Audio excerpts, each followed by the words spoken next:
There's a time that I was overweight and catching a cold all the time, every season. I had to change that. Let's talk about how I did it.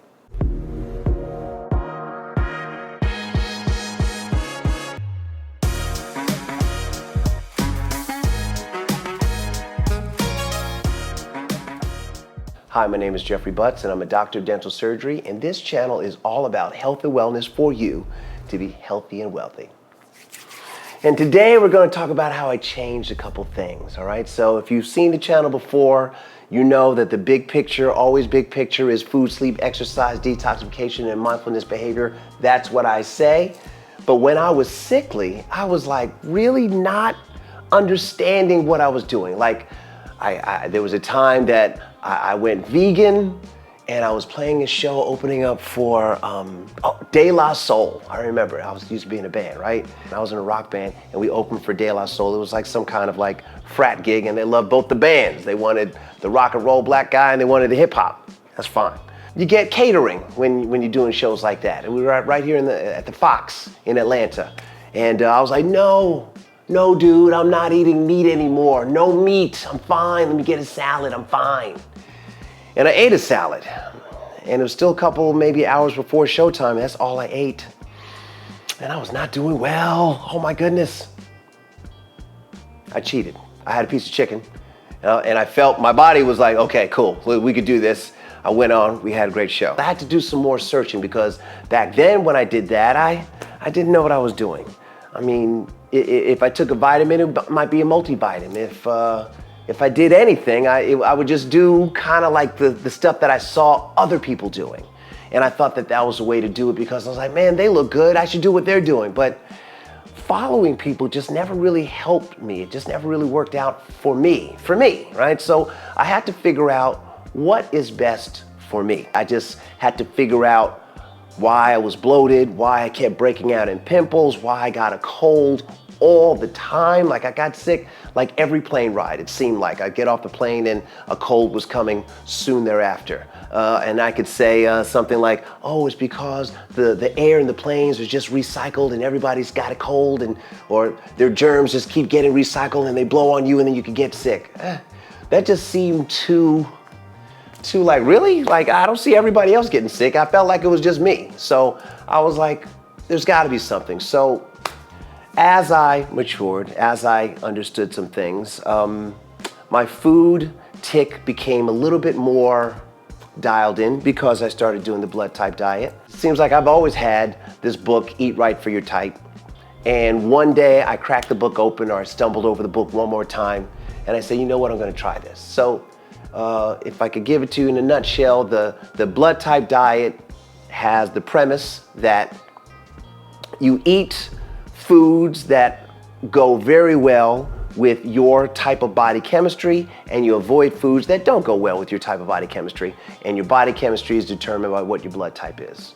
There's still studies going on about it. There's still things to find out about it. There's really not enough clinical studies on it to find out if this is really the truth, but so far it's working for me. I would say try it for you. Another thing that I do in order to keep my health sound and good, way better than I was, is intermittent fasting. So intermittent fasting is like 18 hours off, maybe 6 hours window to feed myself. So basically I skip breakfast, I eat lunch and dinner. I try to get dinner done before 8 o'clock, and I'm doing it again the next day. It's supposed to be good because your body gets a chance to reset. Fasting, 24 hours, 48 hours of fasting, those have other benefits for a person that I'm seeing could be beneficial, very beneficial, if you did it once a month. I mean, I don't know what days I'm gonna do that because I love food. I love my steaks, so I just have to choose the day. I haven't done it this month yet, but I am gonna do at least a 24-hour fast, water fast, juice fast, but definitely drinking water, not a dry fast. I'm gonna do that, see what it does. But I heard and I feel that fasting is very beneficial, particularly for maintaining your more ideal body weight, maintaining it. And if you are overweight, then it's great to get you to your ideal body weight. That's what I think. I am a health and wellness person, but I'm a health and wellness person for myself. And as I learn something, I share it with you, but I learn it from what I consider to be great people. So I love Tony Robbins. I love Dr. Rhonda Patrick. I love Andrew Huberman.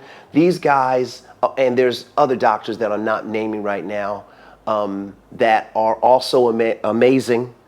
But what I've done is I would just look at what they said, and I would use my medical background to discern whether it's real or not. And everything that they were saying seemed to jive with what I already learned, except for why didn't I know what they knew? What? If I asked my medical doctor something, he'd be like, yeah, take this pill. My blood pressure was a little high. They wanted to put me on high blood pressure medicine. I said no. I was having panic attacks. That's another story. I was having panic attacks. I was going through some things.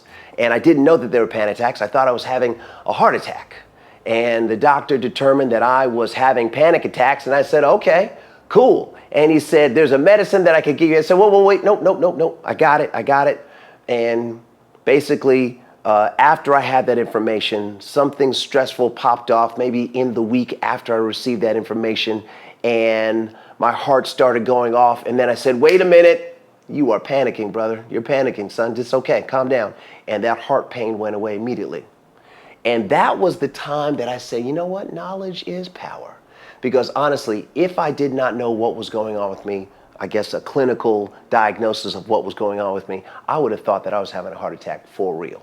Right? So that just didn't jive. So I did a couple things. So I had mentioned Tony Robbins, right? So he was talking about how he does cryotherapy. Now, I appreciate Tony Robbins for all that he shares with the world, his financial information, the way that he lives, the things that he goes through. I really appreciate him and the way that he's helped the world, and I just appreciate him. So when he mentioned cryotherapy, I was like, you know what? Let me try it, okay? So cryotherapy is basically you get into a chamber. It is 100 to 200 plus degrees sub-zero. You do it for 3 minutes. That's it. And why would somebody do that? It's supposed to help with your mitochondria, which is in every cell in our body. And at one time, we thought that the mitochondria was part of the body, but apparently the mitochondria is an ancient bacteria that is called, if you have any biology in your history, they call it the powerhouse of the cell, right? So the mitochondria basically tell the cell what to do based on the information that it gets from the cell walls, what's going on in the environment, right? So when Tony said, I need to help my mitochondria, when you do these cold extreme things, what happens is the bad or the weak mitochondria, they kind of die off. And the stronger ones say to everybody else, they're like, we have got to get it together because he might do that again. So we're going to have to strengthen up. And it just helps with immunity. I'm working on maximizing life, health, love, all of that stuff, maximizing it. And if a genius person, and what makes Tony Robinson to me a genius is that he just does what he says he's going to do. He has sat with all of the greatest leaders in the world. He's given them advice. They call him up if they have a question. That's pretty cool. And Tony Robbins, I think he's got acromegalia. I think he's got he's a very, very big boned person. I think he was giving a diagnosis that he would not live long, is what a doctor told him. And I think he just said, no, doctor, I've got work to do. And the work that he's done has worked on me. And again, I thank you, Tony Robbins, because you are amazing. And if Tony Robbins is doing it, well, let me see about it. Now, I don't really get colds anymore. I've been feeling way better, and cryotherapy, I feel, has been good for me. I can't quite put my finger on what exactly it is that is so amazing for me, but I'm glad that I get in it, go through it, and it's done. Another thing that I do, sauna. This is another Rhonda Patrick, Dr. Andrew Huberman thing. Saunas are amazing for you. They're great for heart health because you're sitting still, your body heats up, and your body can't heat up that much, right? It's not supposed to. So your heart starts beating faster and your body is working on cooling itself down. In trying to cool itself down is creating this thing called heat shock proteins that, if you listen to Dr. Patrick and Dr. Huberman, they can give you the details, the science of how all of that heat shock protein works and how it works with immune cells and immunity and all that stuff. You could get that from them, but all I needed to know was, hey, so you're saying this works? If I do this 4 times a week, it's good for my heart? Okay, so that's what I'm doing. That's what I'm doing. So as I do that, I try to get it in about 4 times a week, right? And that's just another thing. Okay, a couple other things that I do. Water. I probably could drink more water, right? But I've been drinking water only out of glass. No plastic, nothing like that, because I'm trying to make sure that I keep plastic or the PBAs out of my system, which I heard can decrease your testosterone and do other things to your DNA and do damage. So a plastic water bottle seems so innocent. I'm thirsty. Throw me one. Yes, but as that water gets shipped, and if it goes through anywhere hot, the plastic melts a little bit, and then they put it in the refrigerator. Well, after that plastic has melted into our water, it doesn't reconstitute into the plastic that's in the container. It stays there. So you're drinking water out of plastic. Not that it's going to kill you. Of course it doesn't. I mean, gluten doesn't kill you, but we're talking about maximizing right now. I'm talking about living for a long time, healthy and wealthy. That's what I'm talking about. So if I am saying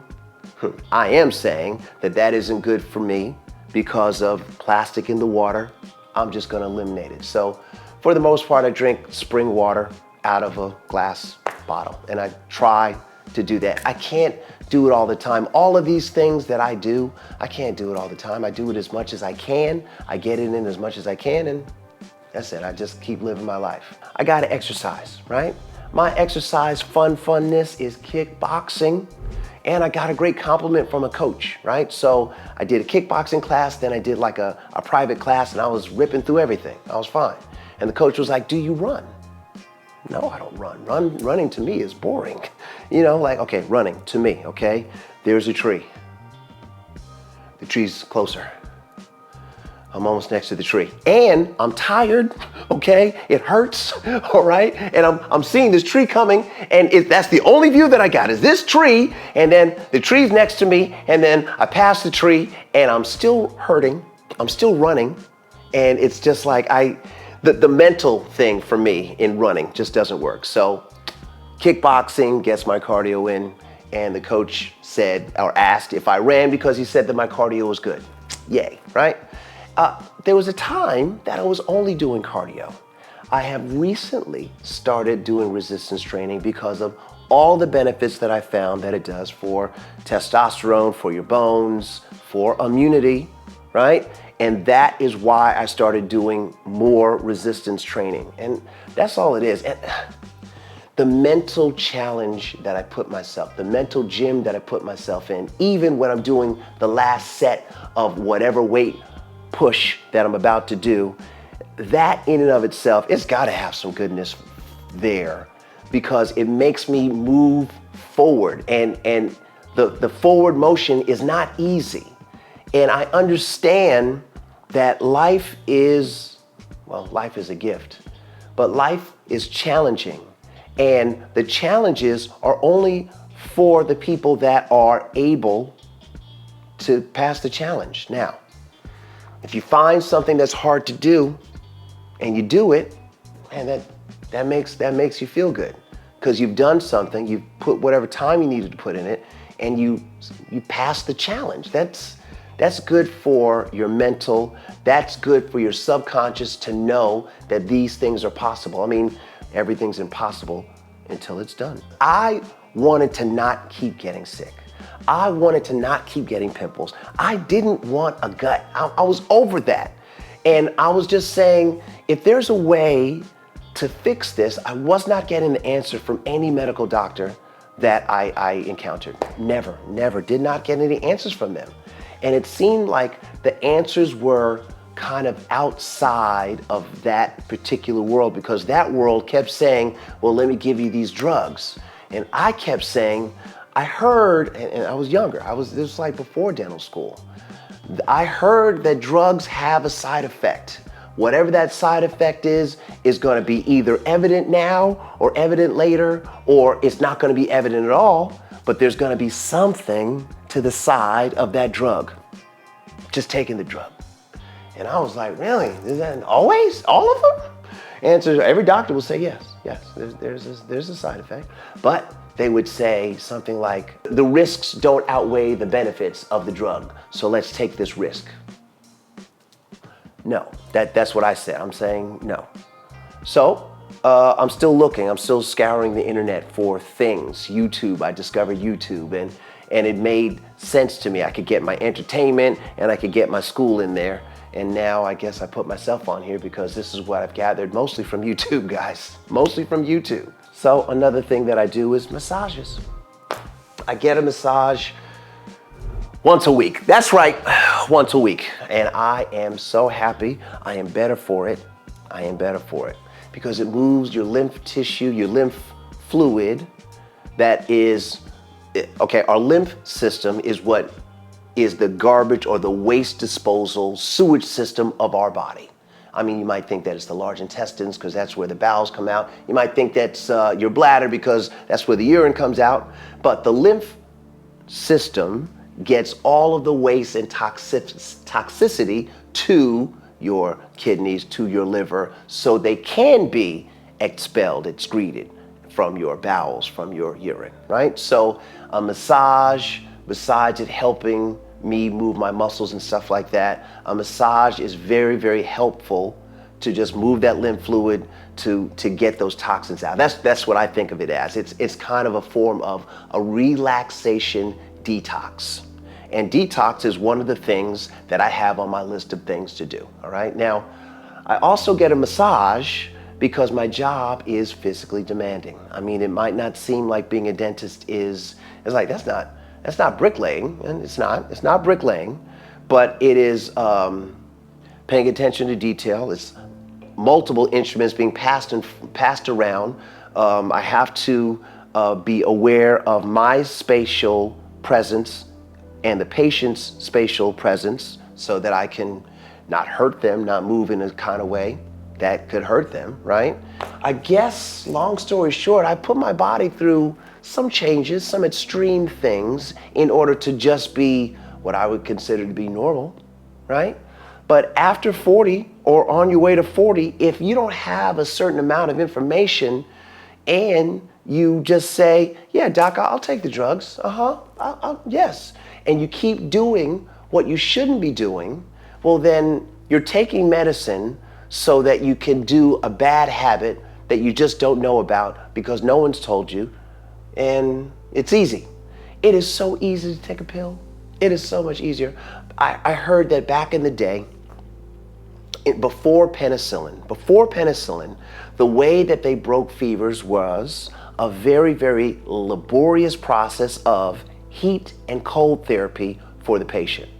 So the doctors and many, many nurses would get the patient super cold, and then they take the cold off of them and get them hot, and they do this over and over and over again until they broke the fever and did what they needed to do, and the patients would fare well after that. That was what they did before the mistaken, what happened to this Petri dish? This is penicillin. Yeah, what if you take it? And then you take penicillin, and it also works for killing bacteria and bacteria only. But as we know more, it doesn't necessarily mean that new is better. It means that new is new, and new works, but we're still gonna have to see the results of what new brings us. So, something as simple as penicillin is a great treatment. I give it out all the time. I'm a drug dealer, absolutely. It does work for acute situations, yes, but it should not be used for long-term use because it does terrible things to the good bacteria in our gut, and we need that gut bacteria to form the symbiotic relationship that represents health in our bodies. That is what we should be doing for ourselves. So cryotherapy, heat, those things, they help our bodies understand that these extreme behaviors that take us from one extreme to the other, or one extreme in and then you're out, done with it, it makes our bodies say, you know what, we got to get ourselves together so that we can be strong when these extreme things happen, when he does these extreme things to us. And I do. Also, I'm not really a wimp. I mean, like, I'm not saying that you're a wimp or other people are wimps. It's just that I feel like all dentists, some kind of way, are just tough people because they made us give our first injections to our classmates. And that's give and get first injections from classmates. A needle to the face is weird, y'all. It's weird, okay? It's scary. I totally understand it. And that definitely calls for someone that, or calls for a kind of attitude of the giver and the receiver to be a good attitude in order to get that thing done, in order to move to wherever you need to move to, in order to get that procedure done in dentistry specifically. In my videos, I always say that mental behavior is super important. And one of the things that I do also is gratitude. I am so thankful for, if you are here at this time in this video, thank you for listening. I'm thankful for just being able to do these videos to the tune of how much I've been doing these videos and sharing what I understand of life from my perspective, from my job, right? So I am grateful all the time. I wake up, I make sure that I say thank you. I get in my car, I turn it on, I say thank you. I get to the job, I see people buzzing around, I am thankful, all right?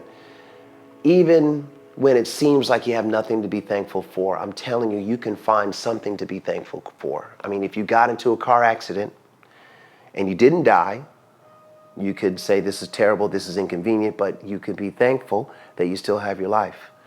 Gratitude practice is, and I can see this now, is very important for health, for wealth, for wellness, absolutely.